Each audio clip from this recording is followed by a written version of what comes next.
Loyola University basketball coach Sheryl Swoopes. She's under investigation, accused of mistreating players. One of them is speaking out this morning, telling us why she wanted to transfer. ABC's Lindsay Davis is here with the details. Good morning, Lindsay. Good morning, Lara. Sheryl Swoopes was the first woman to ever sign with the WNBA. But this morning, the college coach is not only under fire, but under investigation after reports that the majority of her roster has decided to leave. Have you ever wondered what happens when a legend's hot takes age like sour milk? Sheryl Swoopes, one of the WNBA's all-time greats, spent months trashing Caitlin Clark and the Indiana Fever, claiming no big names would ever sign there. She was loud, confident, and perched on her high horse. Until now.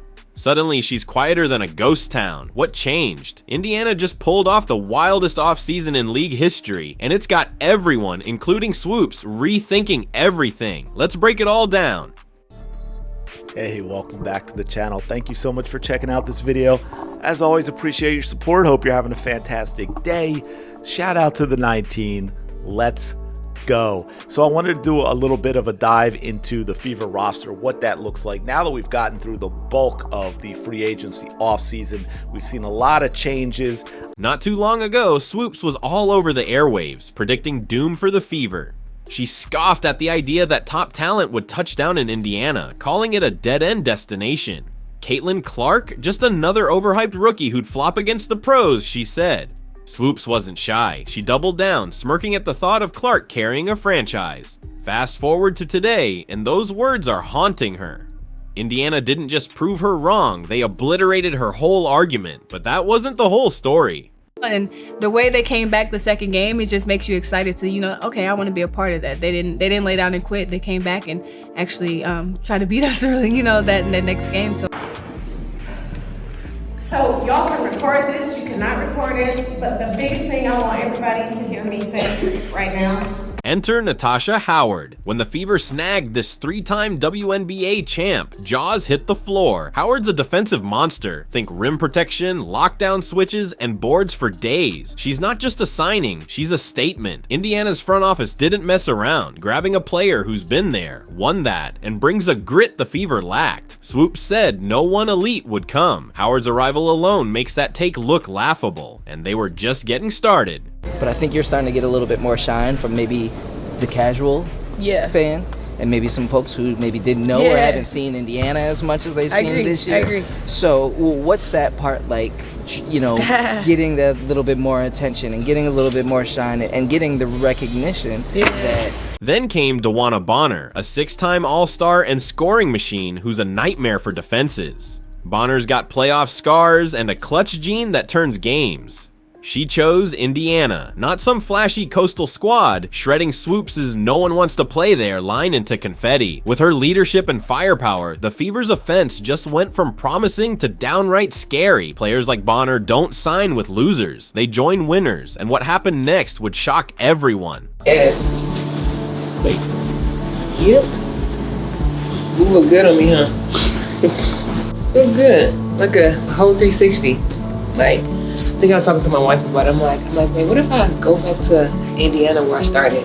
That'd be crazy. Look where I'm at. Sophie Cunningham crashed the party, and she's not here to play nice. This trash-talking spark plug can drain threes, lock up wings, and fire up a crowd like nobody else. She's got that chip-on-the-shoulder vibe that meshes perfectly with Clark's relentless drive. Cunningham thrives in chaos, steals, deflections, big shots, and her energy's contagious. Indiana needed a jolt, and they got a live wire. Swoopes probably didn't see this one coming either, but there's more to this roster than meets the eye. Going for your services, Dewana, so why was this the right opportunity for you? I just feel like it was the location for one. My kids are literally right up the road, and I've spent a lot of time away from them, so that and the core that they have here now is just kind of want to fit in and be another piece to the puzzle, and hopefully bring the energy dynamic and take us to a different level in the playoffs. Sydney Colson might not grab headlines, but don't sleep on her. This vet's got championship DNA from her time with the Aces, and she's the locker room glue every contender needs. Colson's steady hand keeps the young guns grounded while adding savvy on the floor. It's not just about star power. Indiana built depth and chemistry too. Swoopes thought they'd stay a punchline. Instead, they're stacking a squad that's got the league buzzing, and here's where it gets juicy. In Sophie Cunningham, the Indiana Fever are trading for a multi-dimensional wing, capable of knocking down the three ball. Cunningham is starting to cook. Cunningham, three is good. Cunningham from the corner. Locking down defenders.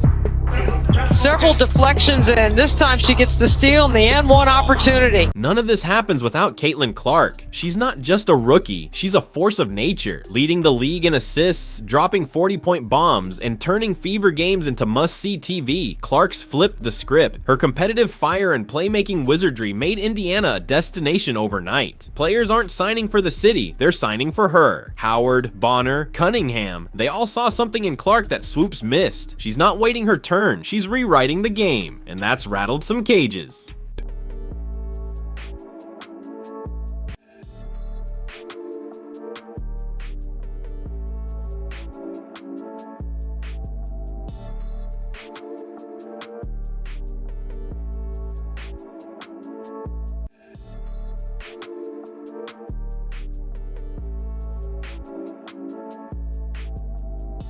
Speaking of Swoopes, where's she at now?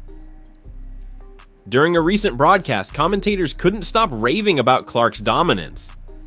Swoopes, silent. A full minute of dead air. No clapback, no defense, nothing. Then, when Indiana faced Dallas, a game where Clark torched the court, Swoopes mysteriously vanished from the booth. Coincidence? Hardly. Her old takes are crumbling, and dodging the spotlight looks like her only move. The Fever's rise isn't just a win, it's a loud "I told you so" to every doubter, but it gets deeper. And that's where you brought up the Fever. I think what I've learned in my WNBA experience is pace of play trumps physicality, it trumps size, it can trump experience, because a lot of times when you're experienced, it's really like code word for your veteran, which is code word for your old. Slow the pace. Yeah. So I feel like I know that's why you guys were so good for those in years. 2018 and 2020, the years we won, that was our whole mantra, was pace, pace, pace, pace, pace. And what I see in Caitlin. Picture this starting five: Clark dishing dimes and sniping from deep, Kelsey Mitchell raining buckets, Bonner clutch as ever, Howard erasing shots, and Aaliyah Boston owning the paint. That's not a lineup, that's a dynasty in the making. Youth, experience, shooting, defense, it's all there. The Fever aren't rebuilding, they're reloading to take over. Swoopes thought they'd flounder for years. Now they're a playoff nightmare, and Clark's the engine driving it all. The old guard's gotta be sweating. Oh, it's a triple-double for Caitlin. What a reaction by Kelsey.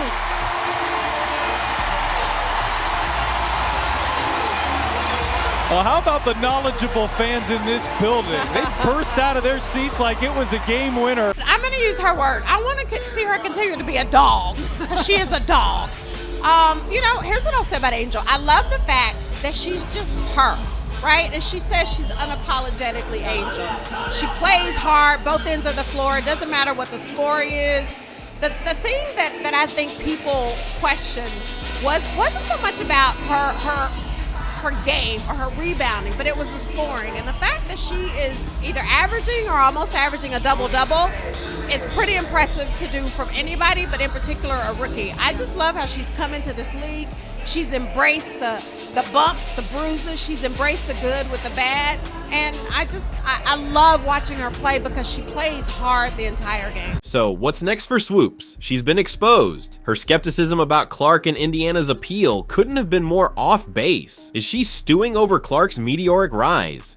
Maybe. Legends don't always love watching new stars steal the throne. Rumors swirl she's dodging games to avoid eating crow on air.